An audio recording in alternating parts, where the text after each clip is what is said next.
반갑습니다. 오늘 영상은요, 머니게임 13회, 14회 아주 간단한 줄거리 리뷰 영상이 되겠습니다. 구독, 좋아요, 제겐 사랑입니다. 크게 중요한 장면을, 테마를 한번 묶어서 설명드리겠습니다. 이번 회에 굉장히 중요한 장면 내용 중에 하나가 첫 번째로 환율 전쟁입니다. 환율 전쟁. 여기 유진한이 바하마죠. 예, 유진한 바하마 쪽에서 어떻게 하느냐, 로비를 해서 신용평가, 미국의 신용평가 회사에 로비를 해서 한국의 신용등급을 2등급이나 떨어지게 만들었죠. 자, 그리고 나서 환율 공격, 그러니까 순간적으로 환율이 인상되게 만드는 이 환율 공격으로 제2의 IMF를 만들려고 합니다. 여기서 우리가 보통 많이 들었던 외환위기, IMF 사태, 이거에 대해서 아주 간단한 그 내용을 한번 살짝 요약을 해보면요, 이런 거죠. 외국에 빚을 지면 그 외채를 갚으려고 하면 우리나라 돈 원화가 아니라 외화, 그러니까 달러가 필요합니다. 달러가 있어야 되죠. 그러니까 빚을 갚기 위해서는 달러를 갖고 있어야 돼요. 자, 그런데 외환위기 때, IMF 사건 때 어떤 상황이었냐? 한국 내부의 기업들의 달러가 부족한 상황에서, 상대적으로 원화는 많고 달러가 적은 상황에서, 아주 적은 상황에서 이제 국제 투기 자본, 이 바하마 같은 이런 국제 투기 자본이 어떻게 하느냐? 자기들이 한국에서 자산을 살 때는 원화로 삽니다. 원화로 사고 나서 그 자산을 갑자기 팔면서 달러로 이렇게 바꿔서 그 달러를 가지고 외국으로 튀어버리는 거죠. 자, 그러면 한국 내부의 상황은 어떠냐? 상대적으로 원화는 많고 달러가 굉장히 부족해지는 겁니다. 자, 그러면 아주 만기가 단기인 바로 곧 갚아야 되는 외채, 그러니까 외국에 대한 빚이 있을 때 그것을 갚을 외환이 부족해지는 겁니다. 자, 그렇게 해서 기업들이 연쇄 부도가 나는, 그게 바로 IMF였어요. 지금 이 드라마 속에서도 제2의 외환위기 IMF 의 상황을 그대로 묘사를 합니다. 바하마, 유진한 이런 쪽에서 뭐 이렇게 한국의 건물들 막 이런 것들을 막 있는 대로 막 다 사버립니다. 사고 나서 어느 날 환율 공격을 하려고 하는 거죠. 자, 이렇게 환율이 막 인상되고 경제가 안 좋아져서 궁지에 몰려있던 허재 경제부총리는 어떤 방법을 쓰려고 하냐면 외평채라고 있어요. 외평채, 외국환 평형 기금 채권, 예, 외평채라고 합니다. 이 외평채, 이 채권을 매각한 대금을 가지고 환율을 방어하려고 합니다. 자, 여기서 환율 방어라는 용어가 나오는데요. 이 환율 방어는 뭐냐면 국가가 인위적으로 외환시장에 들어가서 아주 갑자기 환율이 인상되는 것을 막는 걸 말하죠. 그러니까 국가가 인위적으로 조정하는 겁니다. 그것을 환율 방어라고 하는데, 하지만 만약에 이걸 실패하게 되면 외환이 완전히 부족하게 돼가지고 제2의 IMF 같은 사건이 터집니다. 자, 성공하더라도 문제가 있습니다. 성공하더라도 미국에서 한국을 환율 조작국으로 지정해서 엄청난 불이익을 줄 수 있는 그런 위험도 함께 있는 겁니다. 자, 이때 여기 최이현이 조건부로 행동대장이 되겠다고 자청을 합니다. 자, 조건이 뭐냐? 여기 조희봉 과장에 대한 검찰 수사를 미뤄달라. 이유가 뭐냐면 검찰 수사를 받기 전에 조이범 과장을 설득해서 조이범 과장이 자백을 하게 하는 겁니다. 무슨 자백이냐면 예전에 정인은행 매각 그 사건 때 BIS 비율을 조작했던 그 내용에 대한 자백을 하게끔 그 시간을 좀 주라. 검찰 수사를 막아달라. 이게 조건이었습니다. 자, 그래서 이제 행동대장이 된 최이현 이쪽에서는 이제 어떻게 하느냐. 먼저 이런 바하마 같은 이런 국제 투기 자본이 지난번 IMF 때 이번하고 마찬가지로 이렇게 로비를 받아가지고 로비를 해서 미국에 있는 신용평가 회사에 로비를 해서 그 신용평가 회사가 한국의 신용등급을 하향 이렇게 조작한 그런 일들이 있었거든요. 자, 그런 일들에 대한 증거를 혹시 광노인이 갖고 있는지 최 의원이 먼저 이렇게 묻습니다. 그런데 최 의원은 사실 증거 동영상을 갖고 있었어요. 하지만 처음에는 숨기고 없다고 합니다. 그런 걸 없다고. 자, 그런데 암 수술을 하려고 하는 광노인에게 이 고모가 간호해주는 사람으로 들어가고 또 최의원하고 얘기를 나눈 이후에 여기 이혜준이 광노인하고 대화를 나눕니다. 자, 이혜준과 나눈 대화, 특히 어떤 대화냐? 사기가 신화로 포장이 되는 요즘 세상입니다. 자기들이 무언가를 갖는 과정에서 최소한 다른 사람들을 나고자로 만들면 안 되죠. 뭐 이런 대화가 있었습니다. 그 대화를 듣고 뜨끔을 했는지 마음이 바뀐 광노인이 이혜준에게 그 동영상 USB를 건넵니다. 자, 그래서 그 동영상을 이용해서 미국 신용평가 회사에 보여주면서 제시를 하면서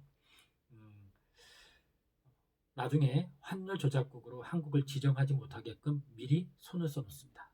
네, 그렇게 미리 손을 쓴 상태에서 유진환이 이제 어느 날 점심이 식사가 딱 끝나고 나서 시점으로 해서 환율 공격을 시작합니다.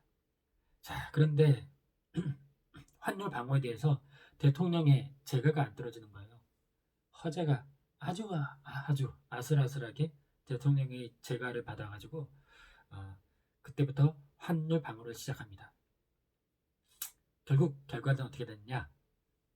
이쪽 최연이 환율 방어에 성공합니다. 아주 멋있는 그 명장면들이 계속 연결되더라고요. 자, 큰 쓴맛을 본 유진환은 어떻게 하느냐? 허재를 찾아갑니다. 허재를 찾아가서 제안을 하죠. 대통령이 되는 거를 돕겠다. 대통령을 되기 위해서 허재가 대통령이 되기 위해서 미국의 힘을 실어줄 테니까 최의원이 하려고 하는 최의원이 행동을 좀 막아달라 이렇게 말합니다. 허재는 어떻게 했느냐? 혹시나 넘어갈까 걱정했는데 허재는 어떻게 반응을 보였냐면 신용평가, 한국의 신용평가, 신용등급을 조작한 것부터 공개 사과해야 된다. 그게 먼저다라고 이렇게 역제안을 해서 유진환이 궁지에 몰립니다. 자, 그런데 이 상황을 반전할 수 있는 어떤 계기가 생깁니다. 자, 그 계기가 뭐냐? 최이한의 아버지 최병학 교수를 누가 죽였습니까? 허재가 산에서 떨어뜨려서 죽였잖아요. 그런데 그 장면을 찍은 동영상이 있는 겁니다. 누가 찍었나? 바로 뜻밖에도 여기 조희봉 조과장이 찍은 거예요. 그래서 갖고 있는 겁니다. 우연히 그날 이렇게 등산을 가서 최병학 교수도 만나고 먼저 지나가다가 소리를 듣고 그 장면을 동영상으로 찍은 거예요. 자, 그런데 이 조과장은 유진환한테 어떡하냐? $10,000,000를 받는 조건으로 그 동영상을 유진환한테 넘깁니다. 유진환이 어떻게 사용할까 좀 끝까지 지켜보게 됐는데, 자, 그 사이에 그 다음 중요한 장면이 나타납니다. 이 조희봉 과장이 자백하는 기자회견을 엽니다. BIS 비율을 조작했다는 것을 자백하는 거죠. 자, 그런데 여기서 실제로는요, BIS 비율 조작한 보고서, 그 보고서가 실제로는 어떻게 대통령까지 갔느냐? 맨 처음에 유진환, 그리고 조 과장, 그리고 여기는 없지만 지난번에 죽은 서양우 본부장, 그리고 나서 허재, 그리고 나서 대통령, 이렇게 지나간 거였어요. 자, 그런데 지난번에 죽은 그 서양우 본부장, 서 본부장은 어떻게 했냐? 이 조 과장을 보호하려고 했던 겁니다. 친구인 조 과장을. 그래서 어떻게 했냐면 유진환, 그리고 조 과장이 없이 서 본부장, 그리고 허재 대통령, 이렇게 진술을 하면서 조 과장을 끝까지 숨겨줬어요. 자, 최 의원은 최 의원대로 그 행동대장으로 나서면서 조건을 달면서 사실 허재도 BIS 비율 조작에 원래는 가담했잖아요. 하지만 깨끗하게 증거를 덮어주겠다라고 한 거죠. 자, 최 의원이 조희봉 과장에게 권한 과정은 뭐냐? 여기 유진환, 그리고 조희봉 과장, 그리고 죽은 서양우 본부장, 그리고 바로 대통령. 그러니까 허재를 빼버린 겁니다. 자, 그렇게 자백 기자회견을 합니다. 허재를 빼버린 거죠. 자, 그런데 이 조희봉 과장이 자백 기자회견을 하게 된 계기가 뭐냐?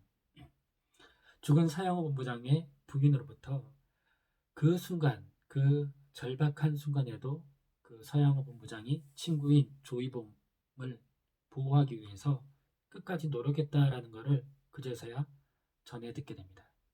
그래서 양심의 가책을 느낀 조 과장이 자백 기자회견을 하게 되는 거죠. 자, 검찰이 수사를 조희봉을 체포하려고 수사를 오는데 그 앞에서 막 막아가면서 결국 자백 기자회견을 잘 마치고 나옵니다. 자, 그렇게 잘 마치고 걸어서 나오는데 그때 최이현 폰으로 여기 유진환이 그 동영상을 보냅니다. 그 동영상을 받고 최이현이 깜짝 놀라고 앞서 걷고 있던 허재를 바라봅니다. 그때 허재는 고개를 돌려서 최이현을 바라봅니다.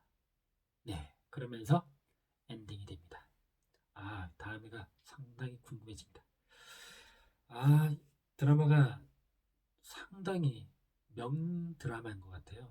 아마 시간이 지나고 나서 요즘에는 미스터 트롯도 있고 여러 가지로 해서 시청률은 그렇게 높게 나오지 않지만 시간이 지나서 많은 사람들이 아마 챙겨볼 수도 있는 그런 명드라마이지 않냐, 저는 그렇게 판단합니다.